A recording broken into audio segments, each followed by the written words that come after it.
દર્ભની અમાસ ખાસ આજે જે દર્ભની અમાસની અંદર એક મોટું મહત્વ છે. આપણે વોટ્સઅપમાં અને યુટ્યુબમાં અને આપણા જે વડીલો સ્થાનેથી આપણને ગુરુજનોથી સાંભળવા મળ્યું છે કે આજે દર્ભની અમાસની દિવસે જે આજે તમે જે બતાવો આ દર્ભર્યો, આને નજીક આવજો, જે દર્ભર્યો જો તમે આ જુઓ, આને આપણે પૂજા વિધિ કરી અને ઉપાડવાનો છે.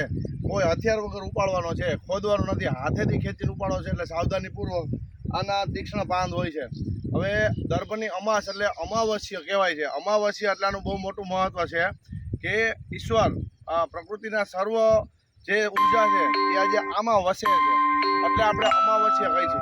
તો અમાવસ્યાના દિવસે અમે ગયા વર્ષે પણ વિડીયો બનાવ્યો, તો આ વર્ષે પણ બનાવું છું કે આના ફાયદાની હવે આપ લોકોને સૌને ખબર છે કે આપણા નાડીનું એટલે કે આપણા ખેતીમાં પ્રાકૃતિક ખેતી કરતા હોય કે રાસાયણિક કરતા હોય, એની અંદર એક પૂળો રાખીને ઉપરથી નાલી વાટે પાણી જવા દો તો નેગેટિવ ઇકોલોજી, જે ખરાબ આપણે વાયરસ આવે છે, કેટલા એવા જીવ આવે છે, એને ગર્ભનાન સરી જાય છે, એનો વંશ રોકાઈ જાય છે. જે સારા પ્રકૃતિના જીવો નથી હોતા, એ વિષાણુ હોય છે એવા ખરાબ, કે જે આપણા ખેતરની અંદર આપણી પ્રકૃતિમાં જેવા વાયરસ જેવા રોગ નુકસાની કરતા હોય ત્યારે, અને માનવ જીવનમાં એની જે ઉપયોગિતા, બાળકને જ્યારે યાદશક્તિ ઓછી હોય, ગ્રહણ શક્તિ ઓછી હોય, ત્યારે એના આસનની નીચે એક મતલબ ખાલી એક તણખલું ખાલી આસનમાં નાખવાથી એની ઉપર બેસી અને વાંચન કરે ત્યારે એને ખૂબ સરસ મજાનો અભ્યાસની અંદર યાદશક્તિ વધે છે.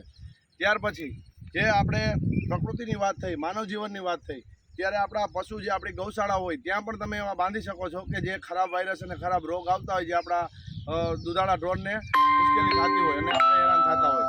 તો મિત્રો, આ એક અદ્ભુત શક્તિ છે જેને આપણે પામી ન શકી, જોઈ ન શકી, પણ અકલ્પનીય છે. તો અમે આવું માન્યું છે અને ગયા વર્ષે પણ અમે આ વસ્તુ કરી છે. તો આને હથિયાર વગર ઉપાડી અને આપણા મંદિર સ્થાનમાં જે સારી પવિત્ર જગ્યા હોય ત્યાં આપણે એને રાખી દઈશું પૂળો વારી.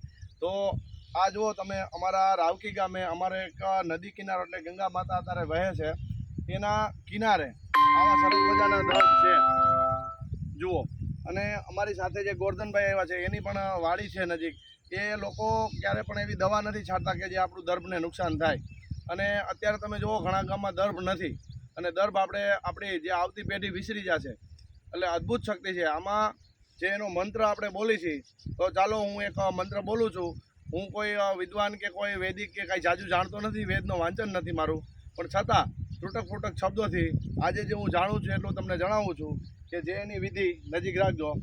જે આપણે સૌપ્રથમ વંદન કરી, નમન કરી, પ્રણામ કરી, પૂજા અર્ચન કરી અને એને હવે ઉપાડી છીએ. તો ઉપાડવાથી ટાઈમે જે એક આપણો મહામંત્ર આપણા શાસ્ત્રમાં કીધો છે એ પ્રમાણે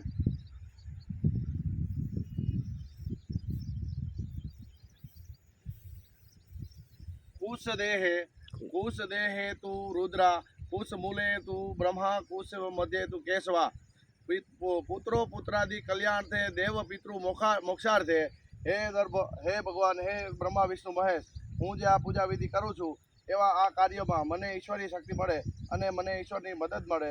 તો આ રીતે આપણે હવે દર્ભને જે ઉપાડવા જઈ રહ્યા છીએ. ખૂબ ખૂબ આભાર. જય ગૌ માતા. કૃષ્ણનાથ જાડેજા, રાવગી, લોધિકા, રાજકોટ.